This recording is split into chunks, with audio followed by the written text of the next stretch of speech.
conferencia, el segundo acto del Tríptico de la Pasión, como hecho extraordinario este tríptico conmemorativo del 250 aniversario de la creación del primer ayuntamiento de la isla de León.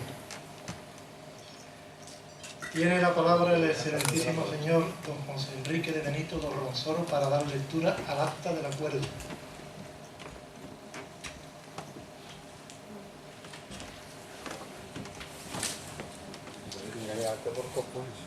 Con la venia, señor presidente. En la sesión de Junta de Gobierno celebrada el pasado 12 de enero, recogida en el acta número 287, se acordó la exposición de la conferencia titulada La figura de Jesucristo en la cinematografía y en la iconografía isleña, a cargo del señor don José Carlos Fernández Moscoso, periodista. Será presentado por la ilustrísima señora doña Adelaida Bordés Benítez, académica de esta, que ocupa el cargo de secretaria general en la Junta de Gobierno.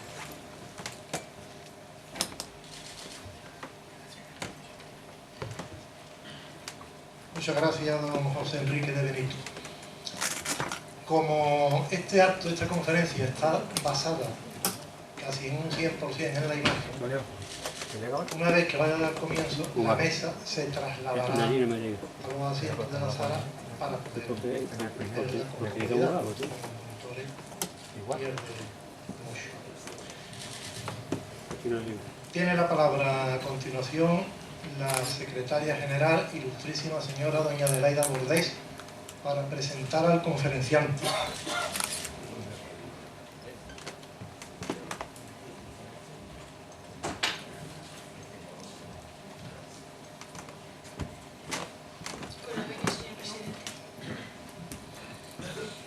Desde que nació, hace más de un siglo, el cine es una fábrica de sueños que no cesa de cautivarnos.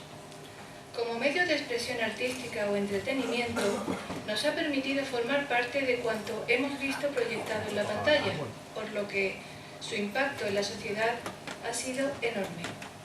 Ocasionalmente, ciertas películas nos han hecho reflexionar y replantearnos nuestros propios conceptos, llevándonos a matizar nuestras conclusiones anteriores, por lo que son como un modelo, una presentación de distintas opciones de vida y de pautas de comportamiento que, tras salir de la sala, vamos digiriendo camino a casa.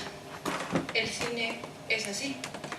Los actores y actrices nos han hecho vivir momentos tan intensos que nos han provocado todo tipo de emociones y sus rostros, los que le dieron a los personajes, se nos han quedado en la memoria para formar parte de nuestro íntimo y personal sueño eterno. El acto que la Real Academia de San Romualdo incluye hoy en su programación conmemorativa está a cargo de don José Carlos Fernández Moscoso, editor, diseñador gráfico, actualmente asesor de alcaldía adscrito al Gabinete de Comunicación en el Ayuntamiento de nuestra ciudad y, sobre todo, periodista que realizó estudios de historia en la Universidad de Cádiz.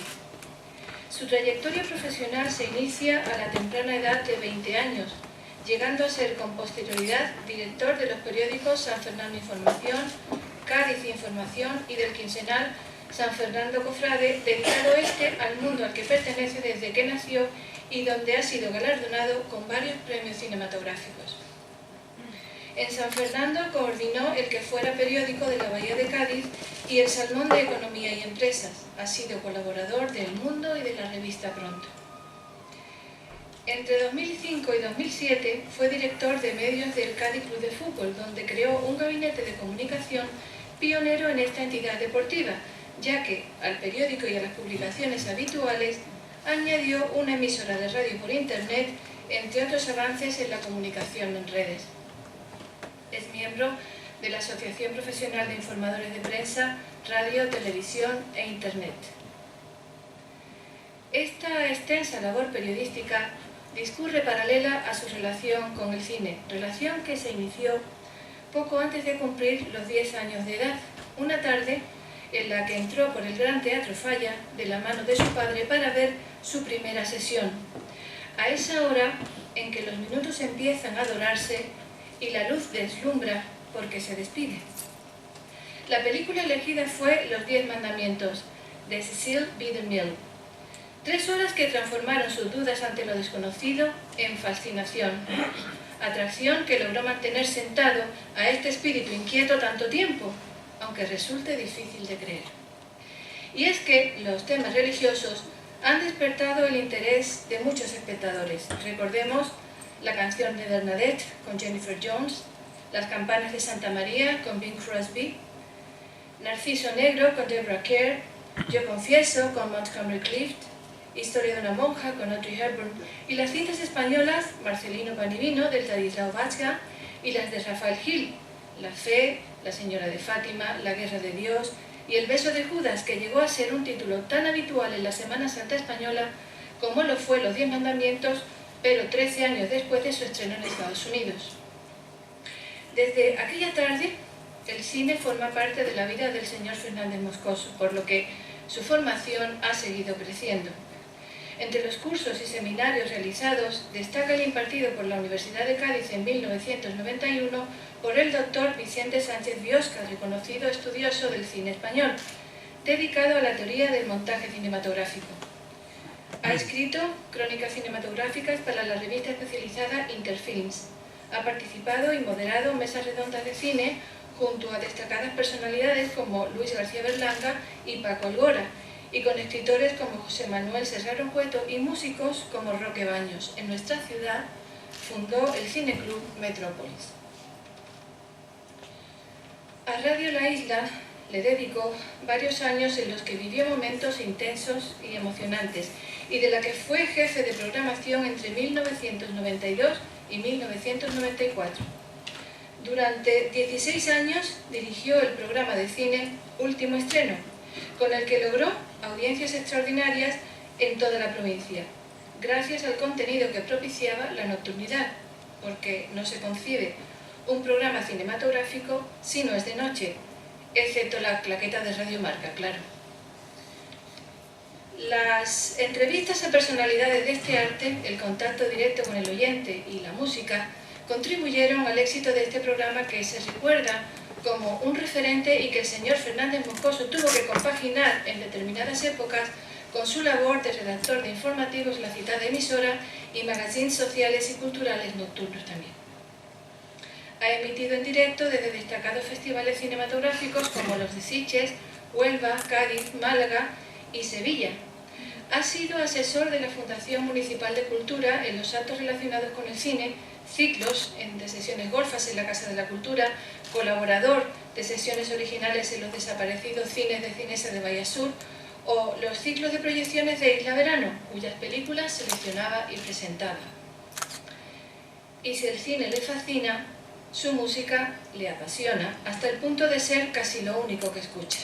Entre sus autores favoritos citaremos a Milton Roza, Jerry Goldsmith, Bernard Herrmann o John Williams, habiendo pronunciado muchas conferencias al respecto y asistido a conciertos y encuentros con compositores a los que ha entrevistado o realizado reportajes como Howard Shore, Bernardo Bonetti o Leo Brouwer. Ha sido jefe de prensa en los festivales internacionales de música de cine de Úbeda.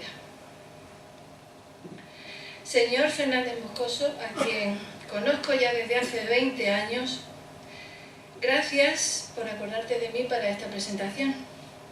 Gracias por tu presencia, por este último estreno, porque este centro de congresos volverá a ser el cine que fue en sesión de noche, con un proyector mudo que rescata como entonces y en esta Cuaresma la figura de Jesucristo. Gracias por vivir con el cine, por componer esta escaleta oral en las que las frases pasarán lentas, como los títulos de crédito, poco antes de salir de esta sala.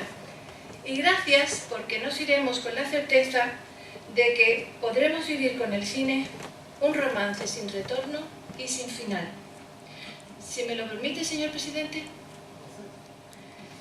Fundido en negro. ¡Corten! La figura de Cristo en la cinematografía mundial y en la iconografía isleña. Motor. Acción.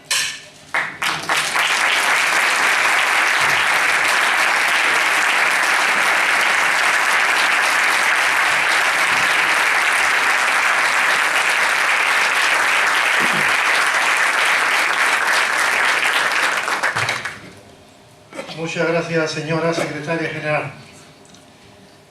A continuación, tiene la palabra don José Carlos Fernández Moscoso para pronunciar la conferencia titulada La figura de Jesucristo en la cinematografía mundial y en la iconografía isleña, una vez que la mesa se traslade.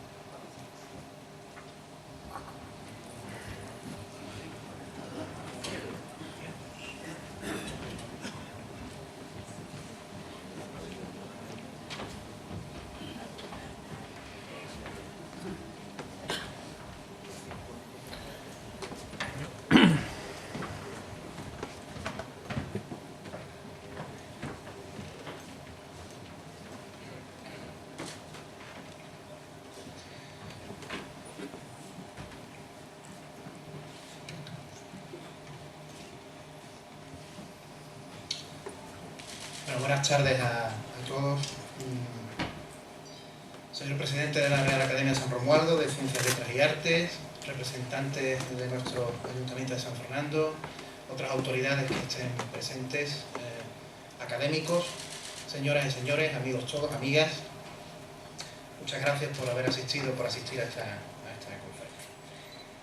En primer lugar, y sin que suene atópico, quiero agradecer y quiero hacer un profundo agradecimiento a la Academia de San Romualdo por contar conmigo para este acto, para esta programación, por dos motivos. Primero, porque se ha recuperado el tríptico de la pasión. Imagino que cuando se recurre a personas a la hora de rescatar algo es porque se confía mucho en ellos. Y bueno, pues aquí estoy yo, no sé con qué mérito.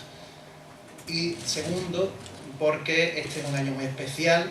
La programación de la Academia de San Romualdo se centra mucho en el 250 aniversario de nuestro ayuntamiento y es un año que va a quedar más que el resto para la historia, con lo que me abruma la participación aquí esta noche en esta conferencia. Esto va a ser una conferencia peculiar, distinto a lo que posiblemente estén ustedes acostumbrados a ver en la Academia. Yo tengo una forma un poco, digamos que también peculiar de explicar las cosas. No sé si aquí hay oyentes del programa que yo hacía en la radio, no voy a hacer aquí un programa, porque esta institución se merece mucho más que un programa distendido de los que yo hacía. Pero voy a intentar que esto sea una conferencia muy visual y una conferencia en donde a lo largo del tiempo nos traslademos de película en película a momentos del cine curiosos. Algunos todos ustedes los conocerán, otros serán películas que ustedes no han visto nunca y habrá momentos que van a disfrutar con alguna secuencia y habrá otros momentos que van a sufrir. Porque, bueno, ya lo verán, no les voy a adelantar nada. Quiero agradecer a doña Adelaida Bordes su presentación, su detalle de la taqueta, no tengo conocimiento de nada de esto. Yo sé que ella es una cinéfila empedernida y posiblemente le ocurra en su vida como a mí, que cuando llega a determinadas horas del día o cuando tenemos huecos libres, que es muy difícil algo, en lugar de ser cinéfilos somos cinéfagos, devoramos el cine, nos tragamos el cine, nos tragamos lo que vemos en la pantalla, digerimos todo lo que vemos, ¿no? Si no en el cine, pues por lo menos en la pantalla pequeña. Muchísimas gracias por tus palabras, porque sé que son de corazón y además que sé que las hace con mucho cariño. Bueno, vamos a empezar. Vamos a recorrer alrededor de un siglo en imágenes. Muchas de ellas, ya les digo, están grabadas en la retina de todos ustedes. Vamos a recordar que a lo largo de la historia del cine, desde 1895, hay catalogadas alrededor de entre 250 y 260 películas que incluyen la figura de Jesucristo o tangencialmente lo tocan. Es decir, no es lo mismo una película como Jesús de Nazaret o La Pasión, por recordar dos películas conocidas, que Ben-Hur, que no, aunque Jesucristo sea el hilo argumental de la película, pero no es la figura principal de la película. Estamos alrededor de 250, como les estoy diciendo. Precisamente esta fotografía con la que vamos a comenzar este recorrido es una fotografía muy difícil de encontrar. Es la imagen del actor Klaus Hetter, que interpretó a Jesucristo en la película Ben-Hur de William Wyler del año 1959. La he escogido para que también hiciera José Contero el cartel, precisamente porque, ya les digo, es muy complicada de encontrarla. Es el actor en la prueba de wardrobe, es decir, en la prueba de vestuario, que como todos los actores de una película, pues tienen que hacer la prueba de vestuario. Está estático, le hicieron la foto, y con la excepción de esta foto solamente existen 2 o 3 más del momento del rodaje, que esa sí la pueden ustedes, por ejemplo, encontrar por internet, pero esta foto es francamente difícil de encontrar. La he elegido como curiosidad, ¿no? Porque sabrán ustedes que en aras de que las películas de Jesucristo, algunas de ellas tengan ese misticismo de la figura de Jesús, los directores han decidido rodar su personalidad sin que aparezca el rostro. Precisamente en la película Ben-Hur no hay ningún momento en la que a este actor se le vea el rostro. En esta fotografía sí la podemos ver como curiosidad.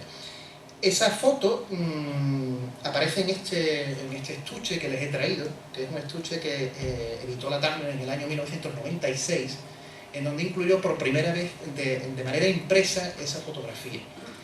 Salieron 2000 ejemplares al mercado en todo el mundo y como buen friki, pues aquí está. Después salieron más, pero este fue de la primera jornada. Es un estuche que trae un libro de 60 páginas con toda la banda sonora dentro de la película, la banda sonora de Micro Rosa, con 110 temas. Bueno, estas son las cosas de los cinéfilos. Y ahí se incluye esa curiosa fotografía. Bueno, este actor que no era actor, porque esto en realidad, Klaus Etter en verdad no era un cantante de ópera norteamericano que lo pillaron para hacer este papel, que tampoco tenía mucha relevancia ni tenía mucho que interpretar, solamente pues hacer el papel que todos recordaremos y que esta noche vamos a recordar aquí. Bien. Entre esa imagen, ahí tienen por ejemplo también otra foto, que esa es más conocida, de William Wyler, del gran William Wyler, el director de Ben-Hur, y el mismo actor que les he dicho, conversando durante el rodaje de la película. Y aquella de Mel Gibson y el actor que interpretó a Cristo en La Pasión en el año 2004. ¿Por qué les ofrezco esto? Bueno, hay 46 años de diferencia entre las dos. Se pueden ver diferencias, pero también se puede ver unas tremendas concomitancias, ¿no? Al fin y al cabo, el rodaje de una película implica que el director hable con el actor principal protagonista, y aquí pues a los dos los vemos ataviados e interpretando su papel, conversando con los dos directores en unas fotografías absolutamente anacrónicas en el tiempo, pero que no dejan de ser curiosas. Y si nos vamos aquí, ya vemos un estilo absolutamente distinto. Ese fotograma de abajo corresponde a una película que hizo la directora Alice Guy, una directora francesa, en el año 1906, y aquella corresponde a La Pasión. Aquí podemos ver la gran diferencia, aquí sí podemos ver la gran diferencia de estilo de rodaje de lo que fueron las películas de Jesucristo a principios de siglo en comparación con lo que, digamos, es la época contemporánea.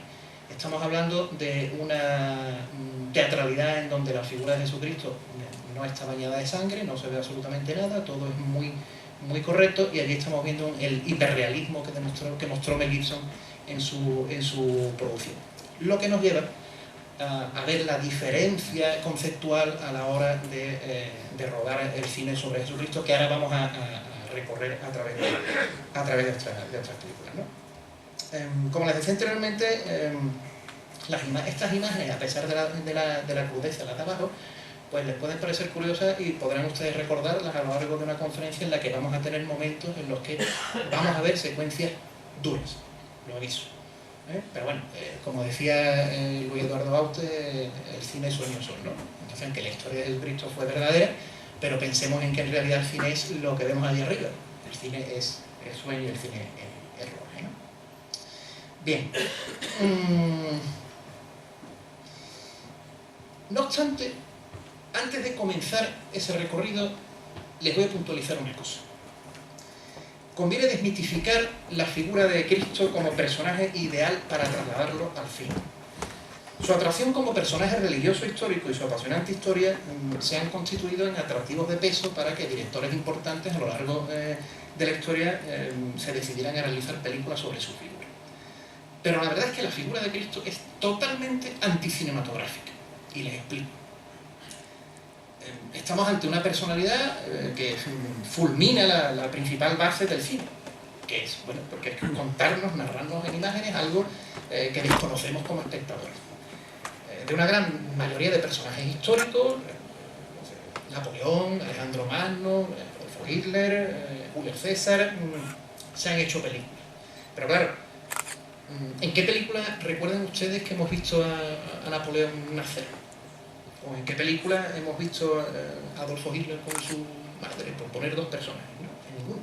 Sin embargo, sucede que la persona, Cristo es un personaje que conocemos absolutamente al vídeo toda su historia. Toda su historia no solamente desde que nace, sino que desde que incluso antes de nacer, desde lo que es el momento en el que se anuncia, ¿no?, a la Virgen María su nacimiento. Es decir, tenemos un personaje en el cine que el espectador conoce absolutamente todo lo que va a ver. Eso es una trama, por un principio cinematográfico básico, porque ustedes están ahí esperando ver algo que va a ocurrir que no conocen lo que va a pasar.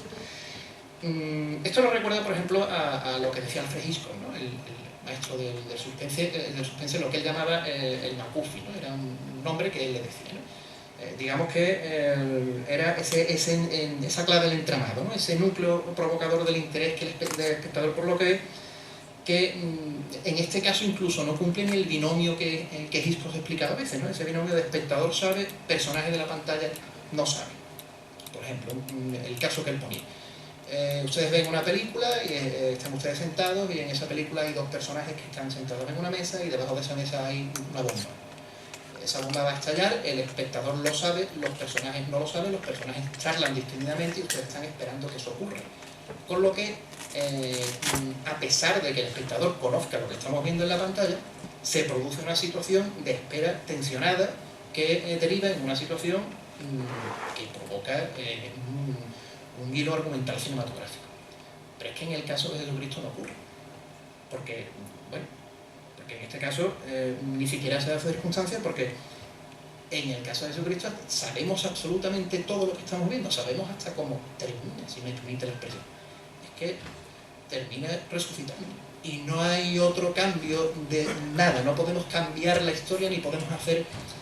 A ver, hay películas en donde podemos encontrarnos con determinadas versiones de su vida, pero eso, que también las vamos a ver, ya es otro aspecto conceptual. Pero lo que es el tratamiento ortodoxo de la figura de Jesucristo no nos da juego cinematográfico. Es decir, por mucho que se hayan hecho películas de Jesucristo, no es un personaje cinematográfico. Conclusión. Ha sido difícil hacer una película que realmente podamos catalogar como la película sobre la vida de Jesucristo, perfecta, ideal, o la obra maestra. No existe todavía. Se ha hablado muchas veces, se habló en los años 70 de Jesús de Nazaret, al final no dejó de ser una producción televisiva, aunque en España se estrenará en cine, después lo veremos, muy larga, muy edulcorada. Se habló de la historia más grande jamás contada, tampoco aquello contó con una psicología del personaje. Después se ha hecho más modernamente La Pasión, que tampoco por determinadas circunstancias, que después también veremos, se constituye la película de Jesucristo. Es decir, no existe todavía nadie que haya hecho la verdadera película que podamos definir como la obra maestra sobre Jesucristo. Y es complicado, a pesar de tener el argumento, ese argumento tan rico se vuelve en contra precisamente de la figura de Jesucristo. Entonces, ¿dónde está el interés por hacer una película de Cristo o el interés por verla? En el tratamiento visual, en la manera técnica de contar, en la capacidad emocional sobre algo ya manido. Eso es todo un reto. Es un reto que difícilmente alguien ha superado como les he contado. Y vamos a ver por qué. Vamos a hacer un recorrido a través del tiempo, que saltemos de vez en cuando. Entre 1895 y 1905, vámonos a aquellos años, podremos decir que los primeros 10, 12 años del cine, podemos contabilizar hasta 7 películas de cierto renombre que trataron la figura de Jesucristo. En 1906, como hemos visto en el fotograma de esa imagen, una directora francesa llamada Alice Guy rueda la película Nacimiento, vida y muerte de Cristo. Una directora que fue la primera, además, la primera persona, no mujer, sino la primera persona, que logró vivir económicamente de la profesión de dirigir cine. Lo que ocurre es que el machismo histórico imperante a lo largo de todo el cine y muchos otros aspectos de la sociedad ha hecho que el nombre de Alice Guy haya quedado muy relegado en la historia del celuloide. Pero es una personalidad clave en la historia de la cinematografía. Tanto es así que ni siquiera Georges Méliès fue el primer narrador de cine, sino que fue ella la primera que le dio un hilo argumental narrativo a las películas que se hacían por aquella época. Bueno, esa película sobre Jesús fue todo un acontecimiento que reunió en aquellos tiempos a 300 extras para rodarla. Sitúense en 1906. Ella se basó en unos grabados de un pintor francés que hizo alrededor de entre 700 y 800 grabados sobre el Antiguo Testamento y la vida de Jesús, James Tissot. Ahí tienen ustedes dos bellos grabados de este pintor. El de la izquierda es muy curioso, porque es una visión subjetiva de Jesucristo en la cruz, si pueden ustedes percatarse. Es como Jesucristo vería crucificado a todas las personas que estaban alrededor de él. Bueno, no obstante, a pesar de que Alice Guy cobró mucha importancia al realizar esta película, ello no fue óbice para que el propio Louis Lumière, se dejaran tentar por la figura de Jesucristo. Y en 1898, antes que ella, rodó la que se podría considerar como la película más antigua relacionada con la historia de Jesucristo. Aún sin el hilvano narrativo que les estoy comentando, no podemos obviar la visión que uno de los padres del cine tuvo sobre nuestro protagonista en la jornada de hoy. Eso era una película de 11 minutos de duración que se nos muestran unos pasajes independientes de momentos históricos de la vida del Señor, desde su nacimiento a su muerte, pasando por momentos como la huida a Egipto incluso. Bueno, fíjense en este fragmento que es la huida a Egipto de aquella película del año 1898. Y observen la curiosidad del decorado, dentro de la calidad que evidentemente tiene la copia de la cinta a estas alturas, lo curioso de algo que tiene más de un siglo. Este era el pasaje de la huida a Egipto.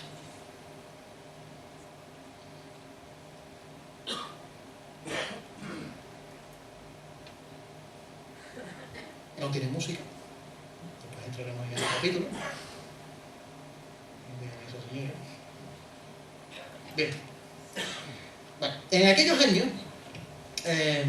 que ya florece el interés por hacer películas sobre Jesucristo, Ferdinand Zecca, que era el director gerente de una empresa francesa que era la Pathé, la más importante del mundo a la hora de hacer películas antes de la Primera Guerra Mundial, también se colocó tras la cámara para rodar una película sobre Jesucristo. Bueno, mejor dicho, en 2 años hizo 2 películas.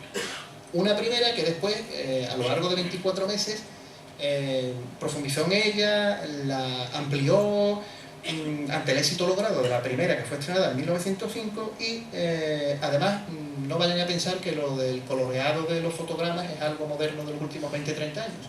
En aquellos años, en el año 1905, desde el año 1905 al año 1907, lo que se dedica a Ferdinand Zecca es a colorear su película de 1905 para parecer que aquello pues era mejor, ¿no? Que ya existía el color. Rodó nada menos que 44 minutos de película, que ya era todo un logro de la época. Y entre lo más destacado de esta película, en algo tan importante como la fotografía, el responsable de que aquel entramado sobre Jesucristo que rodó Ferdinand Zecca tuviera buena iluminación, por decirlo de alguna manera, era un español que fue Segundo de Chomón. Era un hombre que nació en Teruel en 1871 y que se marchó a París a conocer a los hermanos Lumière, y allí no solamente conoció a los Lumière, sino que aparte de conocerlos, pues se encontró con una parisina y se casó con ella, y allí pues triunfó haciendo muchísimos trucos en las películas que por aquella época se rodaba en un París enamorado del invento del cine. De hecho, Segundo de Chomón es una de las personalidades del cine europeo más importantes también, y que quizá pues ha quedado un poco relegado en la historia de la cinematografía. Bueno, van a ver ustedes nubes de cartón, el histrionismo propio de principios de siglo y esas cosas en una secuencia que es con la que termina la película que hizo Ferdinand Zecca, que es la resurrección de Jesucristo. Esta sí tenía música, un piano nervioso, un órgano nervioso, que es esto.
sean condescendientes con lo que han visto, porque por aquel tiempo esto era un prodigio artístico. En serio, ya han visto ustedes además arriba toda la familia, Dios Padre y Dios Hijo y todos los ángeles y ahí terminaba esta película. Bueno, eso lo hizo Ferdinand Zecca y, como ven ustedes, coloreado. Como tenemos que relacionar el cine con la iconografía isleña, que eso daría para otra conferencia, porque el tema es muy amplio, lo que vamos a hacer es introducir imágenes de determinadas tallas de San Fernando relacionadas con momentos pasionales como estamos viendo. Eso está representado en San Fernando con Cristo resucitado, que, como saben ustedes, de la Hermandad de la Sagrada Resurrección de la iglesia de San José Artesano, que aquí vemos una bella fotografía de su imagen y su simbología con la cruz. Muy distinto a lo que hemos visto en la película anterior, pero para relacionarlo. Bien. Desde 1907, a la llegada del cine sonoro, el cine dialogado, a finales de los años 20, dos películas destacan en las que Jesucristo cobra especial importancia. Una de ellas, Intolerancia. Esta fue una de las mayores superproducciones de aquellos tiempos y de la historia del cine. Ahí tienen ustedes algunos datos sobre esa película. La dirigió David Ward Griffith. Ward Griffith, digamos que es el padre del cine norteamericano. Es lo que en Rusia pues sería Eisenstein con el rodaje de sus películas como Octubre o como La Corza de Potemkin. Griffith hacía ese tipo de cine en Estados Unidos y dos de sus obras más destacadas, las dos obras más destacadas de él, fueron El nacimiento de una nación, que se rodó antes de esta, que es una película que cuenta la historia de cómo se creó Estados Unidos desde un punto de vista un poco radical, y la siguiente película que él hizo fue Intolerancia. Estamos ante una película que en realidad está, fueron 8 horas de cinta, que después pues, se quedaron en poco menos de 4 horas, ¿no? Y lo que se cuenta, la película narra a través de la historia de una mujer que tiene una cuna. Si ustedes la recordarán y si la han visto, narra una serie de capítulos de la historia de la humanidad en los que la intolerancia ha tenido pues importancia a la hora de decidir el futuro de lo que se está narrando y de lo que se está contando. Y una de las historias que se cuenta es lo relacionado con la época de Jesucristo o lo relacionado con la historia antigua. Y pues ahí tienen fotografías del personaje de Jesucristo, aquí, y aquí tienen los escenarios de Babilonia, que se reconstruyó con los datos que ustedes pueden leer ahí, que fue algo absolutamente impresionante en una película que, bueno, pues que fue tremenda. Y en 1927 irrumpe con fuerza después el que sería llamado en el futuro el hombre de la Biblia. El hombre de la Biblia, todos lo conocen, es Cecil B. DeMille. Todos lo conocen por los 10 mandamientos, por la película famosa de Charlton Heston de los años 50, del año 53, quiero recordar, con mucho también histrionismo, con mucho cartón piedra, y que a mí me nubiló tanto cuando la vi en un reestreno, lógicamente, no soy tan viejo, en el Teatro de las Cortes, y que vistas en el Teatro Falla, y que vista con el tiempo, pues lógicamente uno, a la hora de analizar películas, pues ya sabemos lo que es los 10 mandamientos, ¿no? Pues Cecil B. DeMille hizo en el año 1927, cuando estamos a punto de llegar al cine dialogado, una película que se llamó Rey de Reyes. Sin embargo, posiblemente es probable que ustedes recuerden El Rey de Reyes sonoro de unos cuantos años después, pero es que hay varias versiones de una misma historia. Lo mismo que, por ejemplo, de Ben-Hur en los años 20 hubo una versión, incluso antes, a principios de siglo hubo otra, pero no podemos tocar tantas películas porque si no nos vamos hasta mañana. Pues también de Rey de Reyes ocurrió esto, ¿no? Ocurrió esto mismo, ¿no? Y tampoco la película que hizo Cecil B. DeMille le da la saga a la anterior en cuanto a la anterior que hemos comentado en Tolerancia en cuanto a tiempo, porque Rey de Reyes duró 3 horas. Era una película más puro estilo expresionista también, de cine de época, aunque no era una superproducción alemana, pero toda la forma del histrionismo era la expresividad que veíamos aquí en Europa en el cine que se hacía en Alemania a principios de siglo y hasta final de los años 20, ¿no? Y la secuencia que les tengo para preparar es la secuencia del Huerto de los Olivos y del Prendimiento. Fíjense bien.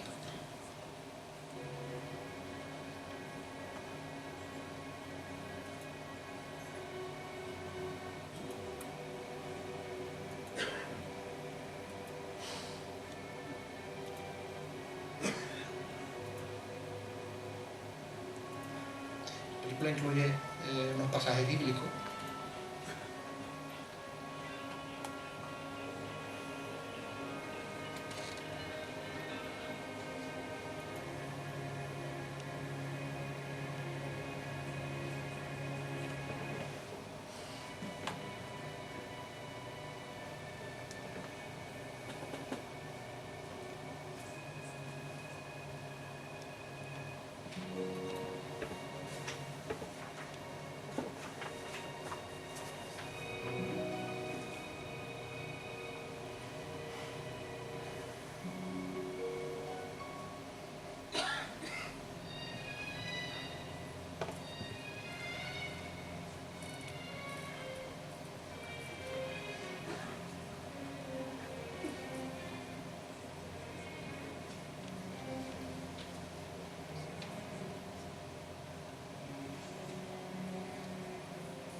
Si hubieran existido los Oscars por entonces, seguro que esta se lleva el Oscar a mejores efectos de sonido. Lo digo en serio, como ven ustedes, el acompañamiento musical va evolucionando desde el principio del siglo hasta ahora, en donde cuando se producen golpes, pues se acompaña de golpes de plastillazo y todo eso. Se hubiera llevado un Oscar. Bueno, esta representación, esto que hemos visto en San Fernando, lo vemos representado magníficamente bien en el titular de la Cofradía del Huerto y en Jesús del Prendimiento de Alfonso de Rivera, ¿no? Que son dos imágenes preciosas y que quiero traerlas aquí para recordarlas en estas fotografías. Bueno, El Rey de Reyes, que les he dicho anteriormente, de 1961, el otro que seguramente ustedes sí más conocerán, de Nicolas Rey, director al que le salió muchísimo mejor Johnny Guitar, por ejemplo, era muy distinto a este de 1927. Ya existía por entonces, vamos a trasladarnos, de vez en cuando vamos a saltar en el tiempo, ya existía por entonces el concepto Hollywood, en su máxima expresión en aquellos años. Vámonos ahora al año 61, estamos hablando de técnicas de venta al espectador, de excelencias. Las películas eran muy distintas y grandilocuentes. Había que vender el producto y hacerlo de una magnificencia bestial para vender lo que se estaba viendo. Más si se estaba tratando la figura de Jesucristo. Y a ello contribuyen las voces rimbombantes y las músicas sinfónicas de las grandes orquestas que interpretan partituras extraordinarias dirigidas por compositores que antaño eran impensables. Un buen ejemplo de ello precisamente fue este Rey de Reyes del año 61, como se puede apreciar en la carta de presentación de la película, nada más comenzar.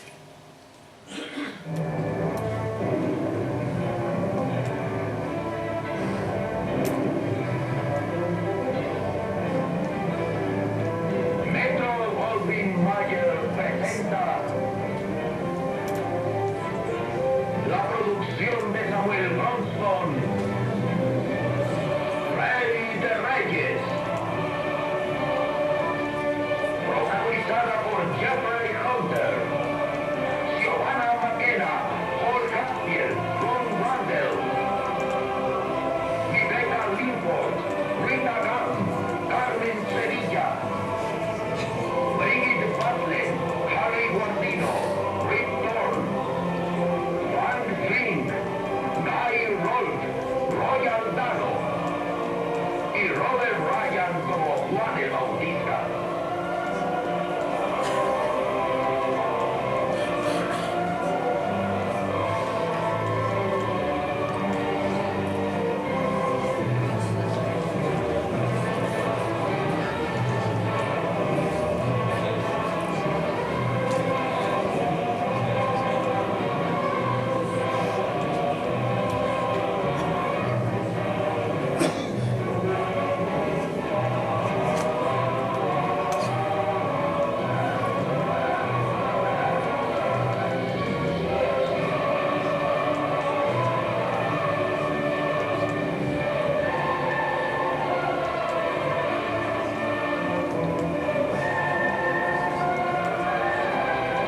simplemente en este momento hacer un paréntesis para detenernos en aspectos técnicos importantes en las películas de Jesucristo. Dos. Uno de ellos, la música. Esto dista mucho del órgano que escuchábamos en la película de Aleluya. El exilio de importantes compositores europeos a Estados Unidos, producidos por la eclosión de regímenes totalitaristas en Europa, provoca que a Norteamérica lleguen importantes compositores de una base musical muy relevante, en los que se podía apreciar el romanticismo de la música, en los que se podía apreciar todo lo que había sido la base europea, sobre todo del centro de Europa, de Alemania, de Hungría, de Austria. De ahí salen un buen puñado de compositores que se tienen que marchar. Han visto ustedes un nombre ahí que es el de Miklos Rozsa. Era un compositor húngaro de origen judío que se tuvo que marchar del centro de Europa a Estados Unidos. Y en Estados Unidos llega un momento en el que se produce, a la hora de que el cine empieza a ser sonoro y hablado, un fenómeno que es el acompañar a las películas de grandes orquestaciones, y la figura de Jesucristo se presta a ello, tanto en los momentos más cúlmenes como en los momentos más místicos de la película. Y aunque fue Max Steiner el primer compositor que utilizó una orquesta sinfónica completa, el compositor más relacionado con las músicas de películas épicas fue Miklos Rozsa. Bien. Conviene destacar la importancia que tiene la música en las películas y en las películas de Jesucristo, en una secuencia que les voy a ofrecer ahora, de la que es la música culmen de las películas sobre Jesús que hizo Miklos Rozsa, que fue Ben-Hur, la del año 1959. Piensen en una secuencia, recuerden esta secuencia. Judá va por el desierto como un reo, va conducido para ir a remar a galeras, y en ese momento la cámara, la extraordinaria forma de rodar esa secuencia de William Wyler, se coloca dentro de una casa en la que se ve las manos de alguien que está serrando unas maderas, un carpintero.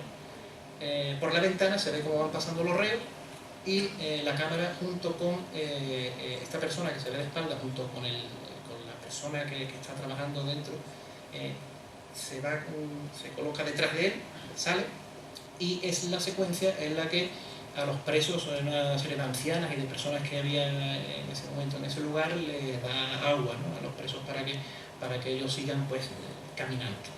En ese momento un romano, cuando le van a dar agua a Judá Ben-Hur, un romano le quita el agua, dice que no hay agua para él. Antes había dicho que le dieran agua a los caballos y todo eso, y además la bebe, si recuerdan, y la escupe en eso, ¿no? Judá cae y pide, exhorta a Dios, ¿no?, que le ayude. En ese momento en el que aparece la figura de Jesús con un cazo de agua y le da. Bueno. Después de darle agua, vemos a un Judá totalmente cambiado, después de haber visto el rostro de Jesús, que el espectador no ve, y se reanuda el camino. El papel de la música en toda esa secuencia es absolutamente básico. Presten el oído fino a lo que vamos a ver a continuación, a esta secuencia.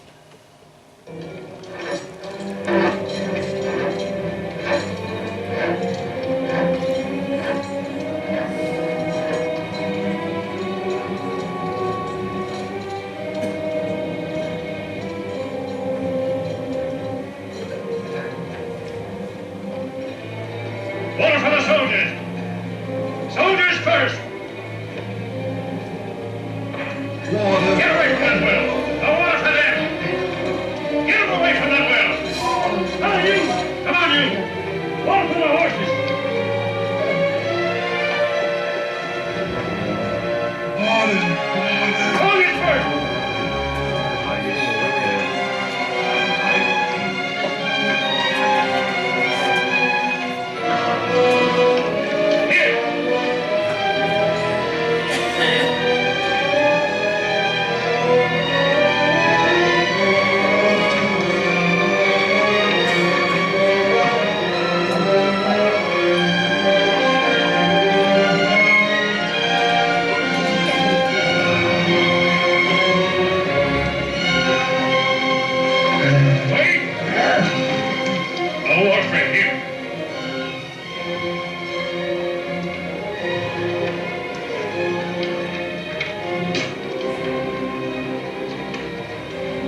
Get them going! You there! Back to your place! Back to your place! Over, you dogs!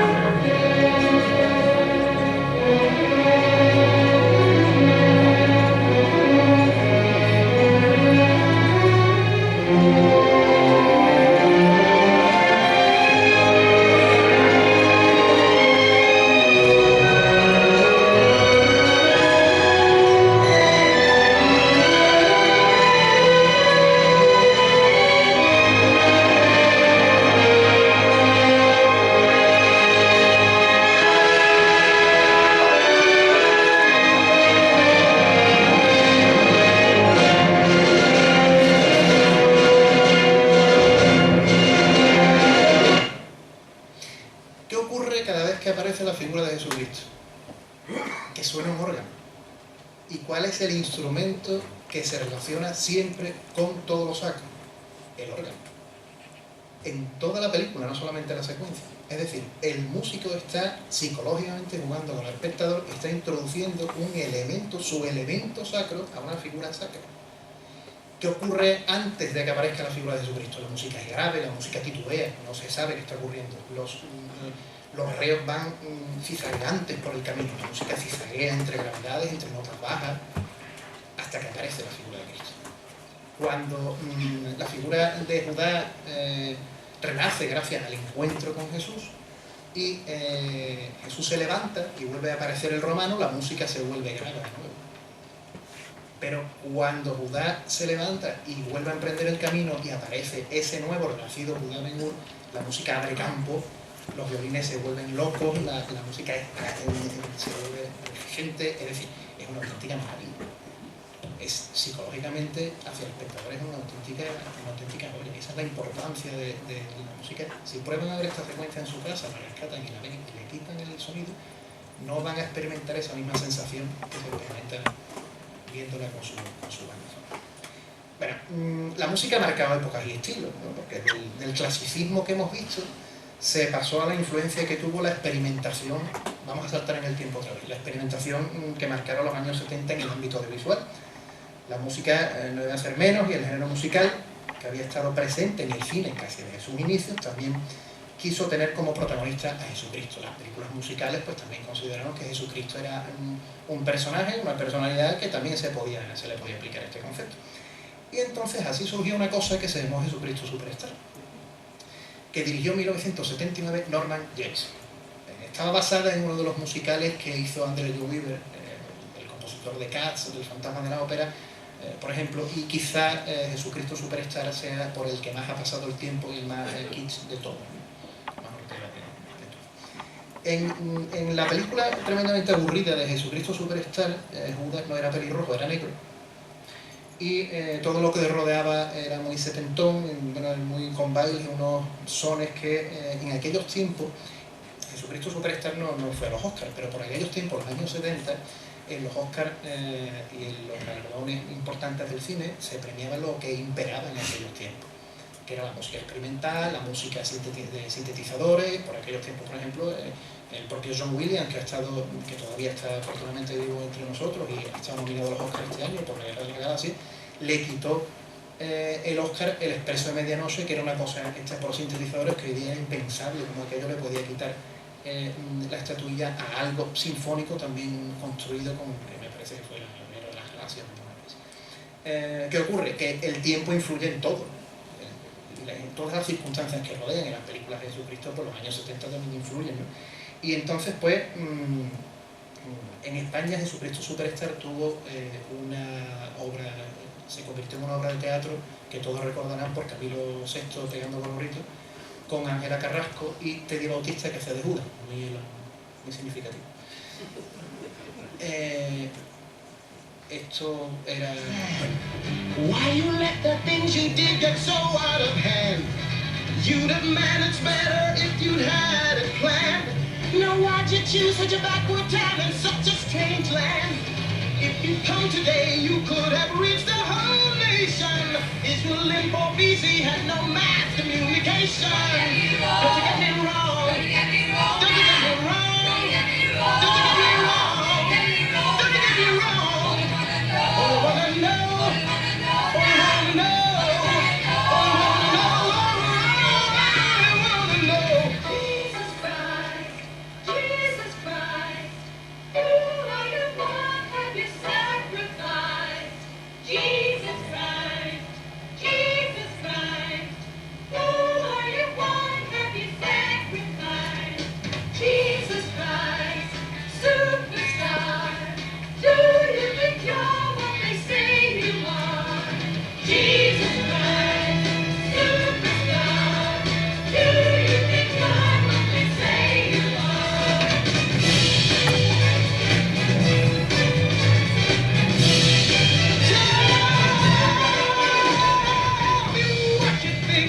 got your friends at the top.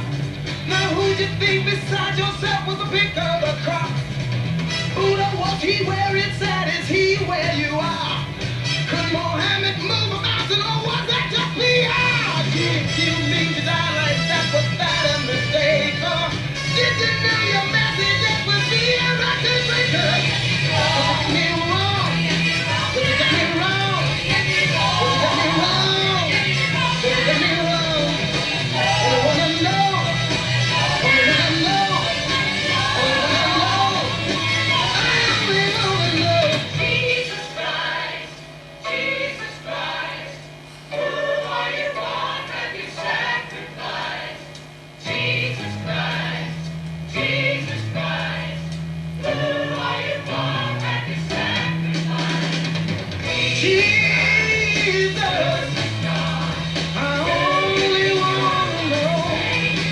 Tell me, don't you get me wrong.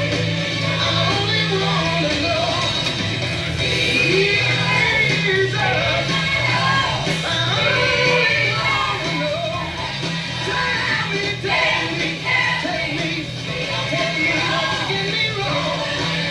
Tell me, don't you get me wrong. I only wanna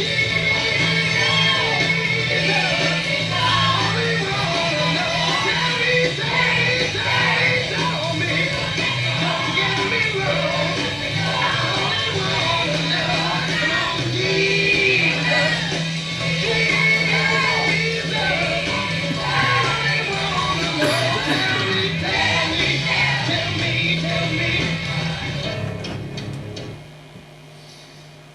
Interesante el contenido de la letra, no tanto la música, por la que ha pasado bastante el tiempo. Bien, no solo entre los aspectos técnicos, les decía anteriormente que los aspectos técnicos destacados de las películas de Jesucristo son dos. Una es la música y otra es otro elemento importante, que es la manera de rodar, o mejor dicho, la técnica en la que se rueda. No solo la música se ha puesto al servicio de la figura de Cristo como elemento técnico importante. Y así han surgido, la figura de Cristo se ha empleado en técnicas que han hecho del cine un espectáculo grandioso, como por ejemplo el cinerama, Panavisión y todo eso. Vamos a ver un ejemplo muy claro. En la lucha contra el formato 4:3 de pantalla que hubo en los años 50, porque aparecía la televisión y la televisión se consideraba como un fenómeno que iba a acabar con el cine o iba a mermar su capacidad de atracción del espectador, apareció el cinemascopio, que fue un invento ya trabajado años atrás, pero que se trasladó al cine comercial con una finta que precisamente tiene a Jesucristo como protagonista, o mejor dicho, su túnica. Estamos hablando de la túnica sagrada. Pero aquí vamos a entrar precisamente en ese aspecto. Bien, ¿quién no ha tenido en su casa una lucha encarnizada con un familiar que ha cogido el televisor, le ha quitado las dos rayas a la televisión, a la película que han estado puestos y han hecho eso? Y se ha producido el debate de: es que en la pantalla se ven las dos rayas negras. Es una batalla perdida en muchos hogares. Bueno, esto es producto de la aparición del cinemascope. El cinemascope es una forma, vamos a contarlo someramente, es una forma de rodar con unas lentes anamórficas, de manera que cuando se rueda y después se proyecta, se aprovecha un espectro de visión muchísimo más amplio que el aspecto normal, lo que hoy sería conocido como el 16:9 televisivo. Lo que ocurre es que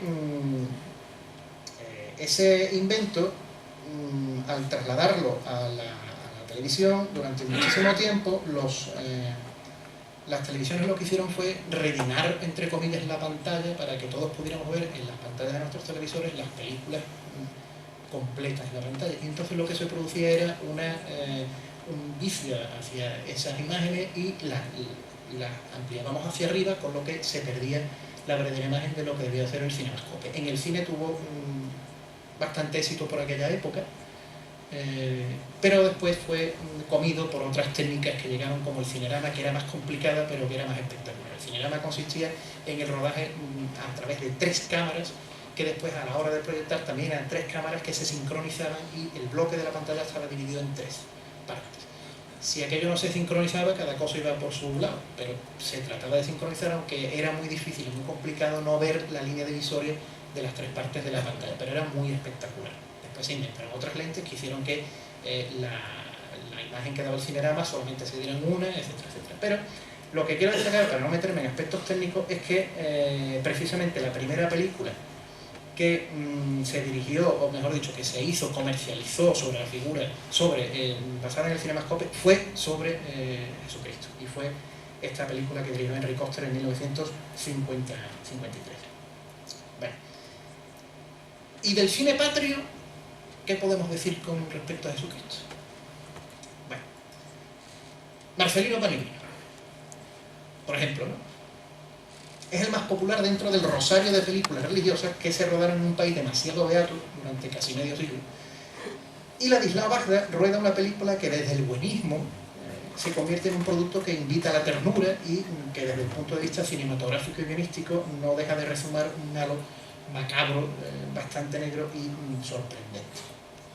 Vamos a ver una secuencia y después les explico por qué estoy diciendo eso.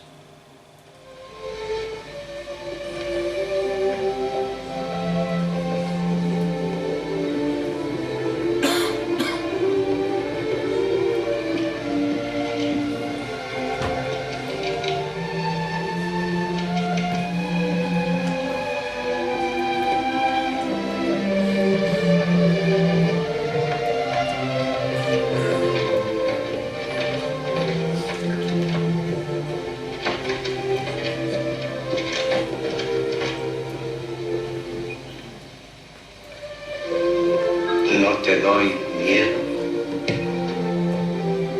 No. ¿Sabes entonces quién soy? Sí, eres Dios.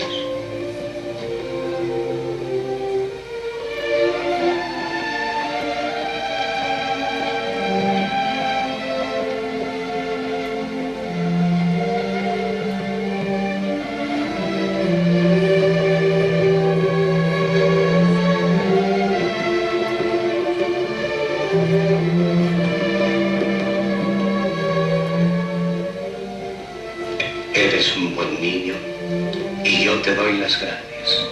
Pues los frailes dicen que soy malo. ¿Y qué dice Manuel? Pero tú lo sabes. ¿Está contento? Sí.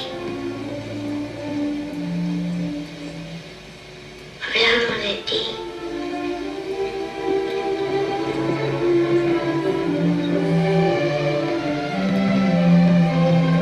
Tú te llamarás desde hoy Marcelino Pan y Vino. Marcelino Pan y Vino. Me gusta.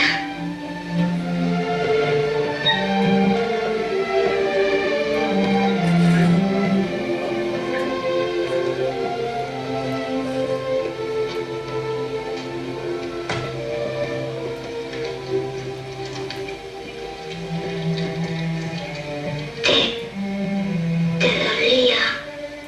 Mucho.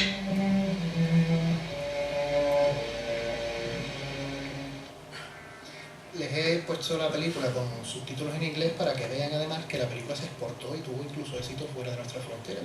Se ve en varios países. Aquello no dejaba de ser una especie de versión pía de Blancanieves y los Siete Enanitos, pero con niños y frailes en lugar de chicas y personas divinas, en la que tras las correrías y chiquilladas de un inefable Pablito Calvo, nos encontrábamos con el culmen de los misterios en los que de vez en cuando nos introduce nuestra religión. Porque al fin y al cabo estamos ante la historia de un niño que para ver a su madre se muere. Entonces, bueno, aquello era muy bonito, pero es que el niño que quiere recordar a su madre y el niño que quiere ver a su madre, el camino para llegar a ella es finalmente la muerte. La historia tiene tela. Bien. Después de esto y en los años 60 merecen especial atención dos películas diametralmente distintas desde el punto de vista conceptual. George Stevens decide hacer una obra de gran envergadura en el año 1965, en las postrimerías de su carrera. Haber sido el director oficial de los documentales donde al mundo se le mostró el horror del campo de concentración de Dachau, le marcó para siempre, y tras una serie de películas musicales y livianas, su cine se tornó áspero y doliente. Sirien se dejó llevar por la figura de Cristo empleando la grandilocuencia y rueda la historia más grande jamás contada. Y en un intento, tras 70 años de cine, por fin conseguir la película sobre Jesucristo definitiva. Tan grandilocuente que empezaba de esta manera.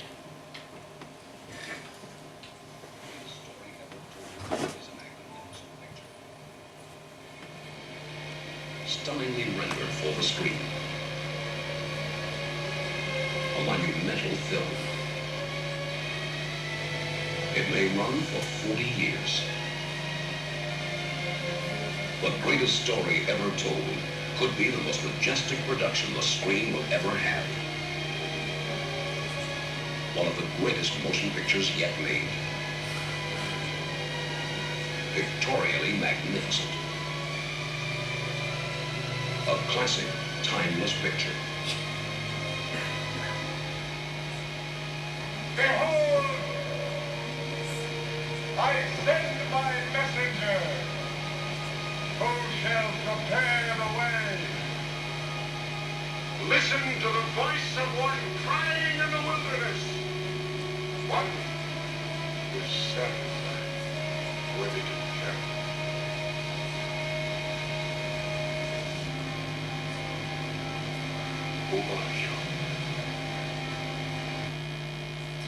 Tienen a Juan el Bautista, que parece salido de 2001, Odisea del Espacio, de la secuencia de los monos más que de la película de Cristo. Como se puede apreciar también en esta secuencia, cuando Peter Jackson rodó El Señor de los Anillos, quiso sacar, no inventó nada nuevo. Ese traveling aéreo por encima de los personajes que aparecen, encima de los escenarios, ya se había inventado 40 o 50 años antes, a pesar de ser una seña de identidad de Peter Jackson a la hora de rodar El Señor de los Anillos. Pero bueno, vamos a seguir con Cristo, porque si no... La otra película de los 60 que les he traído hoy es mucho más interesante. La dirige un ateo, homosexual y marxista convencido, Pierpaolo Pasolini. Se sintió atraído por el lado más social de Jesús de Nazaret y rodó El Evangelio según San Mateo en el año 1964. Es una película en la que Pasolini introduce el documentalismo como estilo de rodaje en numerosas secuencias, al que otros directores también han recurrido en muchas ocasiones, sobre todo para contar historias, mayor redundancia, históricas. Por ejemplo, si recuerdan la lista de Schindler de Steven Spielberg, en muchas de las secuencias se emplea una cámara al hombro, o va detrás de personas una cámara subjetiva, o se emplea un estilo que parece un documental más que una película. Bueno, pues Pierpaolo Pasolini hace lo mismo con El Evangelio según San Mateo. Pasolini nos mantiene lejos de la escena, lejos de las escenas. Vamos a ver esta curiosa que es a continuación, que les voy a mostrar, que es cuando a Jesucristo se le va a condenar. Ya les explico, fíjense bien, ahora les explico cómo está rodado esto.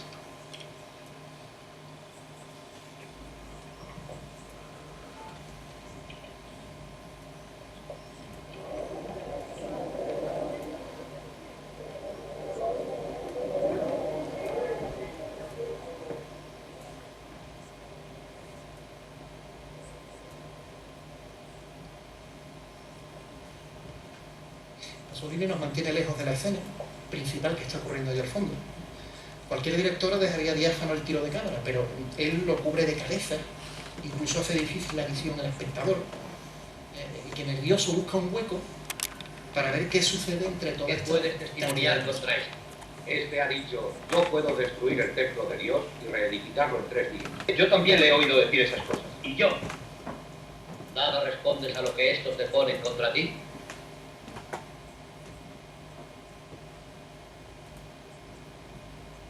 Yo te conjuro por el Dios vivo que nos digas si tú eres el Cristo, el Hijo de Dios. Tú lo has dicho.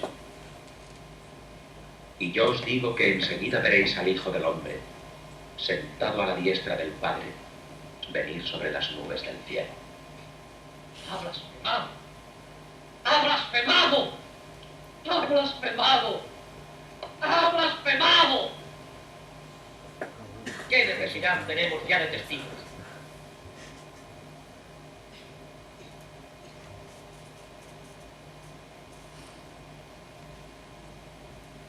Acabáis de oír la blasfemia.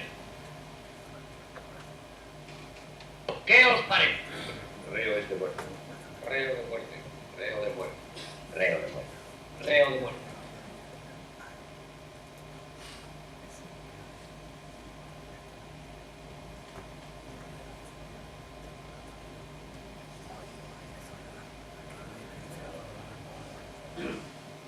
Fíjense que incluso las cabezas no dejan ver lo que está ocurriendo.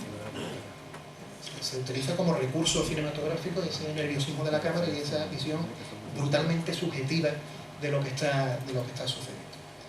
Bueno, por cierto, este es el señor que interpretó a Jesucristo en la película. Bueno, esto lo hemos visto anteriormente, es lo que sería la representación en San Fernando de esa condena y esa presentación al pueblo que es nuestra querida Hermandad de la Ciudad y ese estupendo misterio de esta cofradía.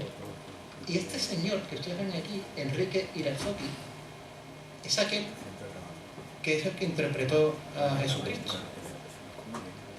Pero es que este señor no era actor como todos los que estuvieron en la película de Pier Paolo Pasolini, que no eran actores profesionales. Y este señor es árbitro de ajedrez, fue nombrado ciudadano honorario de Matera en Italia y ahora mismo está afiliado a Podemos y es una figura relevante de Podemos. Pues aquel señor es Jesús. Con curiosidad.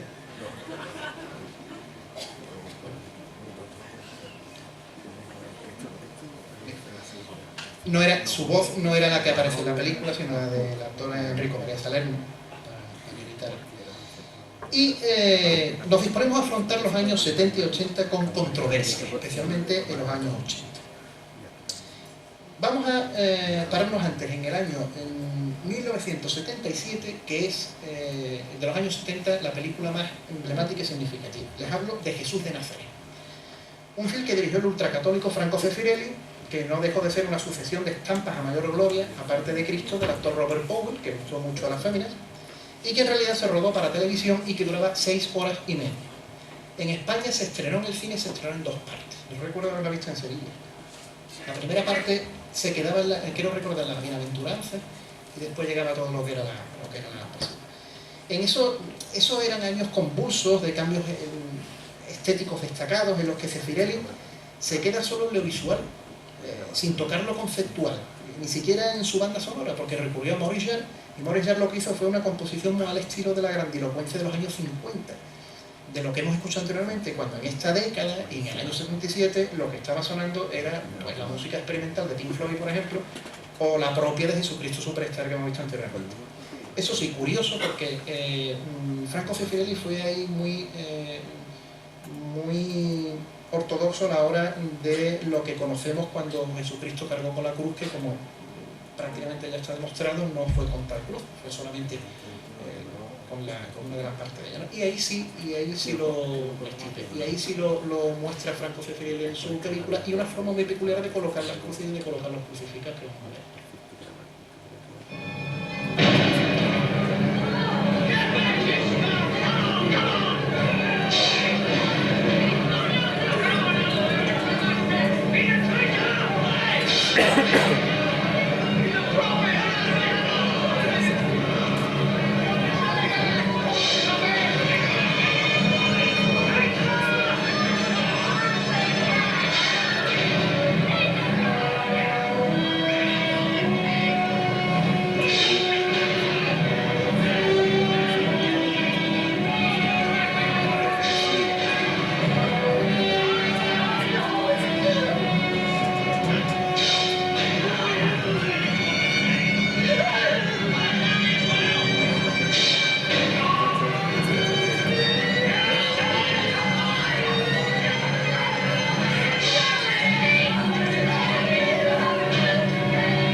era tan histriónico como si lo hubiera rodado Murnau en los años 20, pero estábamos en el año, a finales de los años 70, y esto era lo que hizo Franco Ferrieri. En San Fernando, nuestras imágenes que cargan con las formas representativas, pues las tenéis aquí, ¿no? Son manifiestamente, hasta ahora no hay ninguna imagen que solamente cargue una parte de la cruz, por ejemplo, un poco ortodoxo. Bien, en los años 80 tenemos grandes polémicas, sobre todo representadas por dos películas. El reputado director francés Jean-Luc Godard rueda Yo te saludo María en el año 1984 y desata totalmente las iras y las conciencias más conservadoras de Europa, especialmente en Francia, contándonos una historia actual en la que una chica se queda embarazada de un novio taxista sin tener relación con él, y el director traza un paralelismo sinóptico entre la joven y la Virgen María. Las manifestaciones se sucedieron, los incendios en los cines, las manifestaciones, las peleas, la policía tuvo que intervenir en numerosas ocasiones, e incluso esta película, que no era nada del otro mundo, en los informativos de las principales televisiones francesas copó muchos minutos, como podemos ver aquí. Devant le cinéma qui diffuse le film est pris pendant toute sa durée. Hier soir, ils se sont heurtés à d'autres manifestants venus là, eux, pour soutenir le film. Le reportage de nos confrères de Nantes.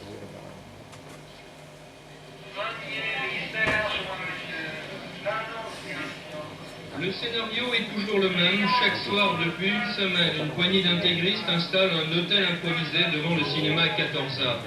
À travers prières et cantiques, ils veulent obtenir l'interdiction du dernier film de Godard, Je vous salue Marie, qui choque la foi de beaucoup d'entre eux. Seulement, les choses ont bien failli se gâter hier soir, avec l'intervention de punks armés de seaux d'eau, de boules puantes et de pétards. On a même échangé des coups. Et tout cela fait sourire, sans le climat d'intolérance qui entoure ce film.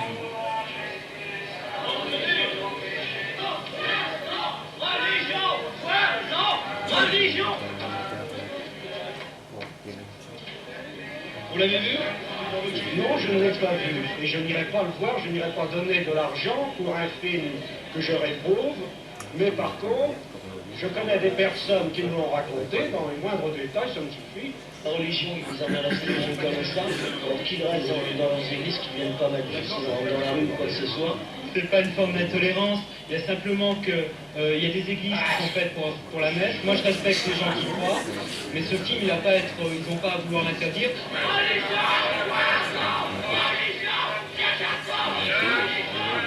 Godard veut-il une messe sous des horions? En tout cas, tout ce tapage est une véritable bénédiction pour un film que la critique n'a pas salué comme un chef-d'œuvre, loin s'en faut.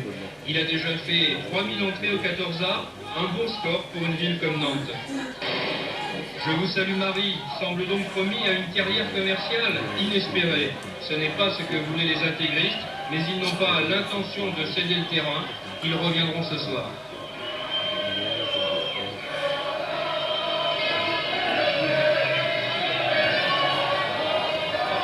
Nous attendons bien sûr une intervention de l'évêque de Nantes. Nous sommes très surpris qu'il ne soit pas encore intervenu devant un scandale pareil. Et bien sûr, nous attendons que ce film soit supprimé parce que nous n'acceptons pas, nous ne tolérons pas qu'on se moque de la très sainte Vierge Marie. Fíjense ustedes los minutos y minutos que le dedican los informativos a esto que ustedes han visto que ocurre en Francia con esta película.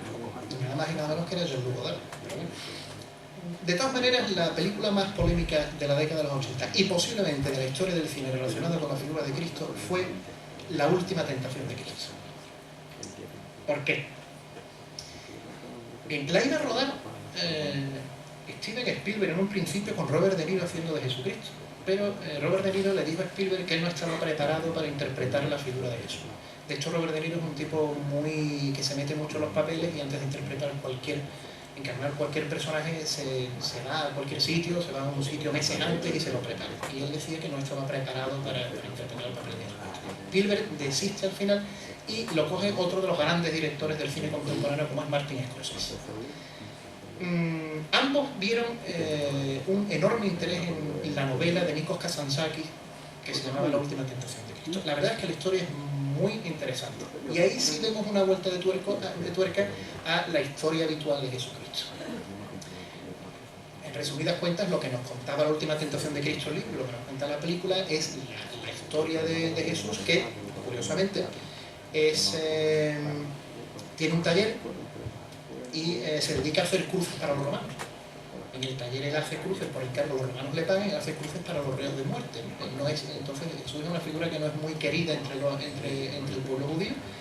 Y en resumidas cuentas, todo va encaminado a la historia que conocemos, hasta que llega el momento en que Jesús es crucificado. Cuando Jesús es crucificado, aparece una figura de una niña a los pies de la cruz, y esa figura dice venir en nombre de Dios, y que viene por él para llevárselo, que su padre, que Dios no quiere que su hijo siga sufriendo más, que ya ha sufrido bastante, y que él en realidad hasta ese momento ya ha cumplido con lo que tenía que cumplir, y que se viniera con ella para conocer realmente lo que es el mundo humano, puesto que ya cumplimos. Entonces la niña lo baja de la cruz, lo acompaña y lo lleva a lo que ya provoca el desmadre mucha gente en la fe. Lo lleva a una vida normal. Jesús se casa con María Magdalena, que en la película además y en el libro es una prostituta de manera oficial. Tiene hijos, María Magdalena se muere, Jesús en viuda, se vuelve a casar. Y en toda esta imagen, en todas estas cosas que ocurren, al final Jesucristo cuando llega a su vejez se da cuenta de que hay una serie de personas que van predicando, y le pregunta qué hacen, y entonces pues le dicen que están predicando el nombre de Jesús, y le dicen que eso es imposible porque él se fue, él no estaba en la cruz. Y la película termina con un Jesús anciano alrededor de todos los apóstoles, en los que precisamente es Judas el que le dice que hace ahí en lugar de haber estado en la cruz para salvar al mundo. La niña siempre lo va acompañando a todos sitios, y la niña permanece a los pies de la cama. Entonces le señala a la niña y le dice, mira bien quién es, y la niña se transforma en el demonio, y era el diablo que había tentado a Cristo. ¿Qué ocurre? Que Jesús se arrepiente en ese momento de lo que había ocurrido y le pide a Dios volver a la cruz para redimir al mundo.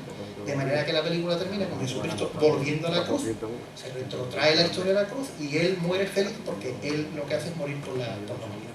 Es decir, el mensaje final es muy positivo. Claro, todo lo que ocurre entre medio de su vida humana, pues esta película, la primera vez que se puso en televisión, generó bastante polémica. Después de eso estrenó en cine, y Televisión Española tuvo que llamar a Fernando Sánchez Dragó para que la presentara y para que suavizara lo que el personal iba a ver, y hizo una presentación pues bastante correcta. Esta es la secuencia en la cruz en la que la niña baja a Cristo y se lo lleva.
Soy tu ángel de la guarda.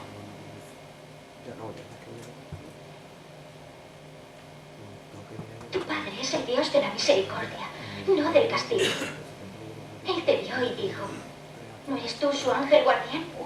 Pues ve a la tierra y sálvale, y ha sufrido bastante. ¿Recuerdas cuando le dijo a Abraham que sacrificara a su hijo? Abraham estaba a punto de matarlo con un cuchillo y Dios le detuvo. Si Dios salvó al hijo de Abraham, ¿crees que no querría salvarte a ti? Él te ha probado y está satisfecho de ti. No quiere tu sangre.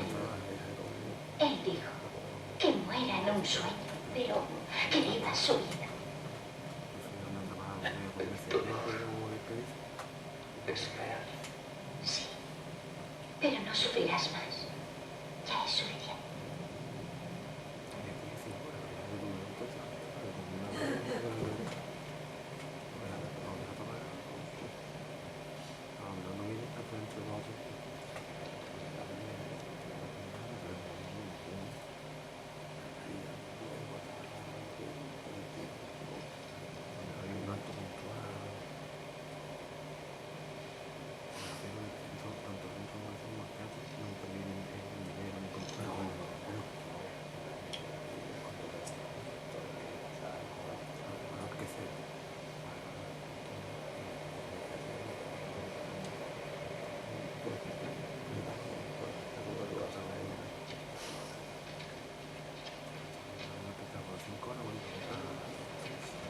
Puede ser sacrificado. No. No, tú no. No soy el Mesías. No, no lo eres.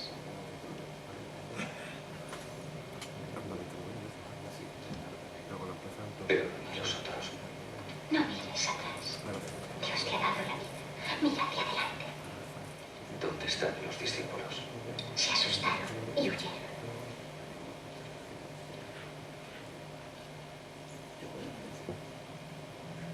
¿Es este el mundo de Dios del que me habla? No, es la tierra. ¿Por qué ha cambiado tanto? No ha cambiado, pero tú sí. Ahora puedes ver su verdadera belleza. La armonía entre la tierra y el corazón. Ese es el mundo de Dios. Puede que te resulte difícil creerlo, pero a veces los ángeles miramos a los hombres y os envidiamos. Os envidiamos de verdad.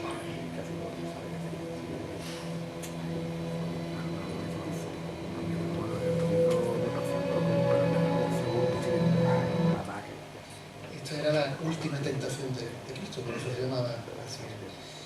Bien, ya que hemos visto la crucifixión, también nos vamos a una serie de imágenes de San Fernando que representan a la crucifixión de Cristo, sobre todo las más antiguas de aquí. Y no me resisto, sin que ustedes, por favor, se escandalicen, a ver el minuto de la escena que más provocó la polémica en la película La última tentación de Cristo. Yo la vi en el Teatro Andalucía, en Cádiz, y esta película la recomendó la Iglesia Novela. Más que recomendó entre comillas. Fui a verla por razones lógicas. Detrás mía había dos religiosas que imparten clase en un colegio de aquí. Y esta es la secuencia en la que Jesucristo yace con María Magdalena.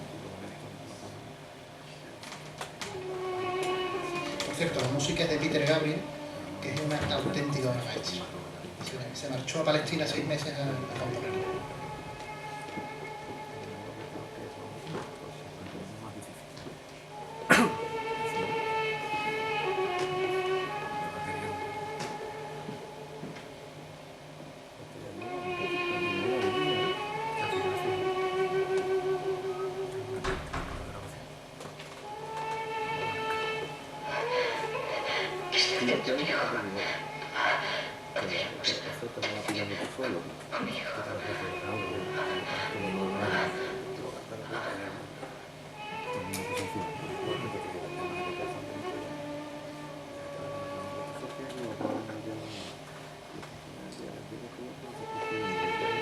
El demonio pendiente de lo que ocurre al líquido.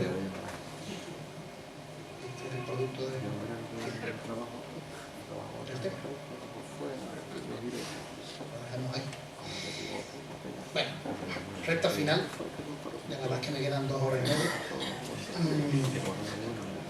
Polémica, la pasión de Mel Gibson. Anteriormente hemos visto algo, pero conviene para una nueva. Mel Gibson la rueda en el año 2004. Yo creo que fue una película, quizás las almas más sensibles no la hayan ido a ver, pero por su publicidad y por la historia como se trataba, yo creo que todo el mundo prácticamente la hemos visto. El regusto por la sangre, el paroxismo por una realidad de dudoso gusto, intercalada con mensajes oníricos que no casan con esa pretendida cercanía de lo tangible, como por ejemplo ese demonio afeminado que aparece ocasionalmente vestido de negro, nos conduce a una película fallida y del que recuerdo una anécdota que contaba que contó Juan Pablo II, ¿no? Que tiene relación con Juan Pablo II. Nelson es muy católico y antes de estrenar la película llevó una copia al Vaticano y la proyectó privadamente para Juan Pablo II, y Juan Pablo II cuando terminó le preguntaron los periodistas y todo eso y dijo una frase que es: he visto cómo fue, lo que he visto es cómo fue la vida de Jesucristo.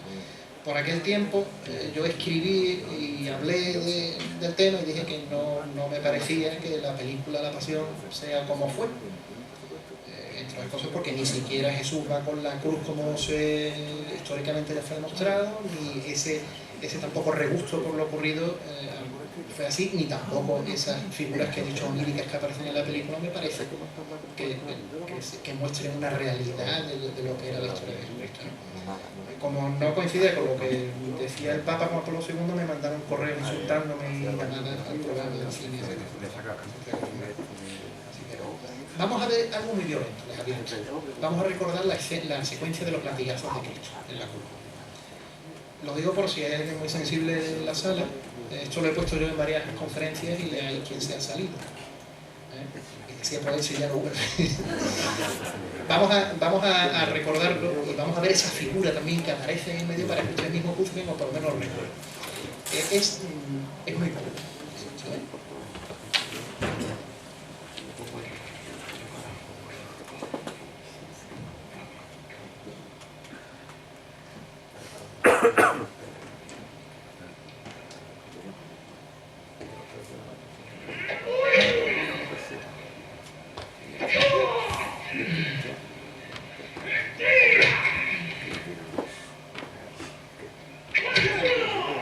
Se rueda en arameo y en latino, intentando hacer lo más real posible.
Credere non posso! Resistente tua incredibile! Fortalezza adesso!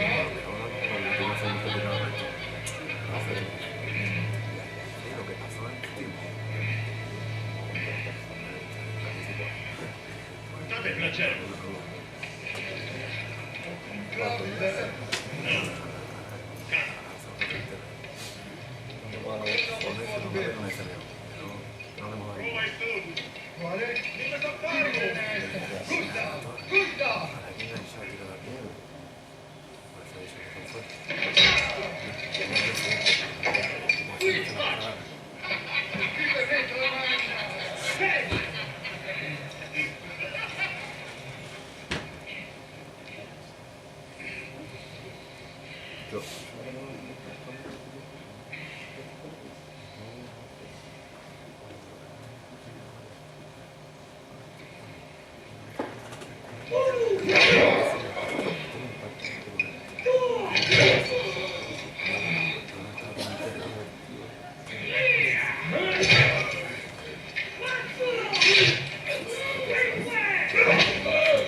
¿Siguen ahí?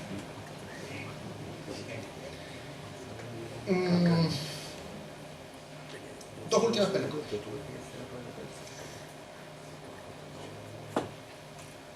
Y absolutamente distintas, para que no se queden ustedes con el amargor de boca de estas películas. Una rareza que posiblemente no hayan visto, que se llama Montreal.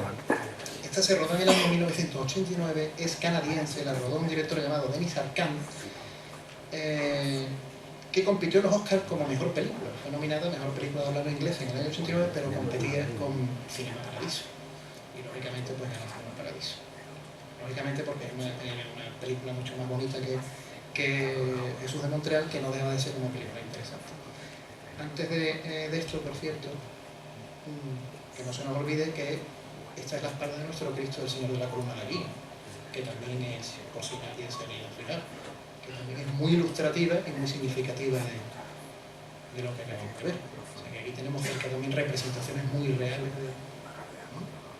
Bueno, pues sigamos con lo de Jesús de Montreal. Esto contaba la historia de un chico canadiense en un hábitat moderno. La excusa era una obra de teatro para contar la historia de Cristo crucificado entre rascacielos y policías americanos. Una curiosidad que lo que hacía era trasladar la historia de Cristo a la Canadá actual. Esta es una secuencia.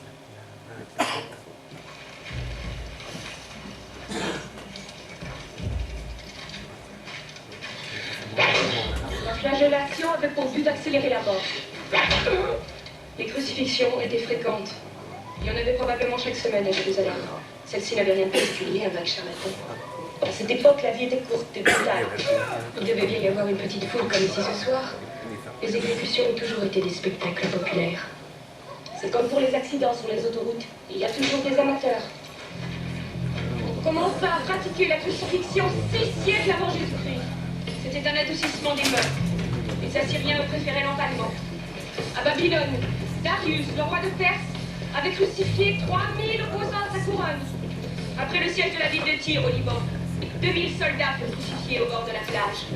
80 ans avant Jésus, Alexandre Janet, le roi de Judée, avait crucifié 800 pharisiens. Après la révolte des esclaves menée par Spartacus, 7000 hommes furent crucifiés le long de la voie appienne entre Rome et Capoue. Les poteaux de la mort étaient plantés en permanence dans les lieux publics. Quintilien recommandait les cartons achalandés. Il y voyait un excellent encouragement à la moralité publique.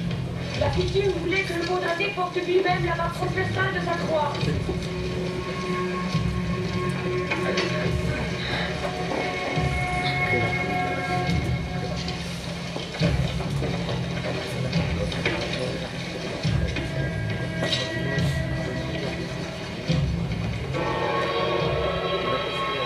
En Palestine, on lui offrait du vin mélangé à de la myrrhe. C'était un stupéfiant pour atténuer la douleur.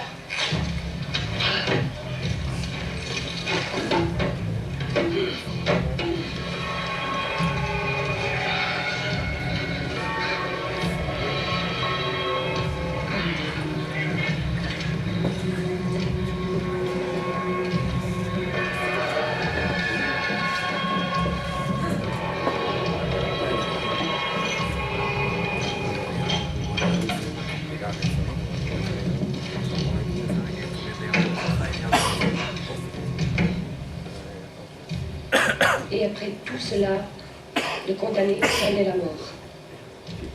Elle était très lente à venir. La plupart des crucifiés vivaient au moins 2 jours. Les plus robustes pouvaient durer jusqu'à 1 semaine. Songez que nous sommes au Moyen-Orient, une chaleur étouffante. Le soleil, les mouches, les vautours, les chiens errants, les rats. La mort venait par épuisement, par asphyxie à cause des bras levés.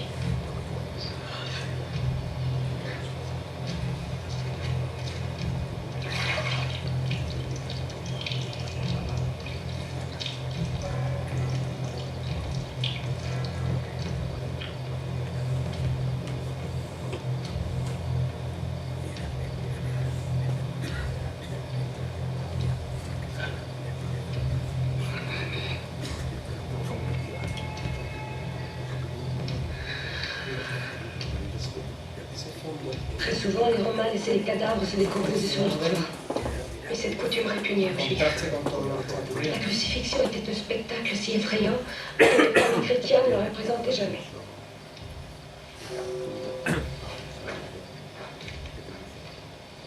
Ce n'est que 5 siècles plus tard que les artistes commencèrent à peindre Jésus en croix.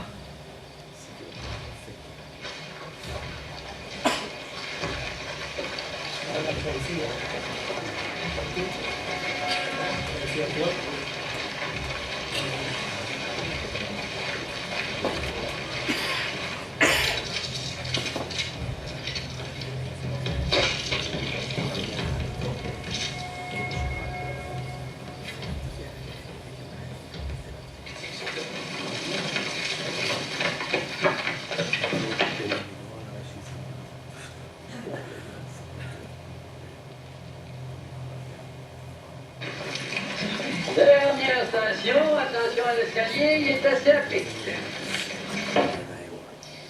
Y para no marcharnos con mal cuerpo de todas estas últimas películas, que no tienen nada que ver con las que vimos al principio de la conferencia, no podemos dejar pasar la vida de Brian. No es una historia seria sobre la vida de Jesucristo, pero es un auténtico clásico. Y es la película que el grupo británico de humor tan peculiar, los Monty Python, hicieron sobre la figura de Brian, que era un señor en la Palestina que solamente cometió el pecado de coincidir con el nacimiento de Cristo y con la historia de Cristo. Y confunden a Brian, lo confunden con Jesucristo. Y con esta secuencia terminamos la conferencia, que es la secuencia última de la película, en donde están los crucificados cantando la canción de El lado alegre de la vida, que es... Cheer up, Brian. You know what they say? Some things in life make you mad. Other things just make you swear and curse. When you're chewing on life's gristle, don't grumble, give a whistle. This'll help things turn out for the best.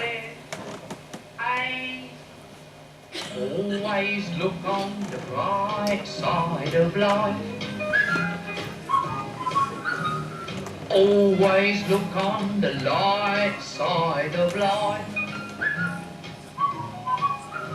If life seems jolly rotten, there's something you forgot, and that's to laugh and smile and dance and sing.